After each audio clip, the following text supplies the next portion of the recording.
மிரியம் யாரு? தீர்க்கதரிசி, சாதாரண பெண் அல்ல. ஆரோன் யாரு?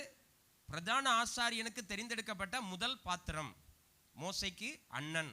அல்லேலூயா. மிரியம் யாரு? மோசைக்கு அக்கா. ஃபேமிலி. ஆண்டவர் ஒரு அழகான ஃபேமிலியை கர்த்தர் முன்குறிச்சார். ரொம்ப அழகான குடும்பம் இது. மோசை கடைசியை பிறந்தவர். இந்த மோசையை தண்ணிக்குள்ள விட்டுட்டு போய் பார்த்தது யாரு தான்? இந்த மிரியம் தான். அந்த ராஜகுமாரத்திட்ட போய் பேசினது இந்த மிரியம் தான்.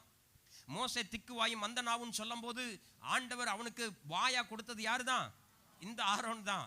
நல்ல ஒரு ஃபேமிலிக்குள்ள அருமையான ஒரு நல்ல ஒரு இறுக்கமான ஒரு வைராக்கியமான ஒரு சிந்தையுள்ள குடும்பத்தை கர்த்தர் இந்த காரியத்துக்கு தெரிந்தெடுத்தார். ஆனா இதுல சில காரியத்தை கொஞ்சம் சொல்லித்தரேன், நல்லா புரிஞ்சுக்கிடுங்க.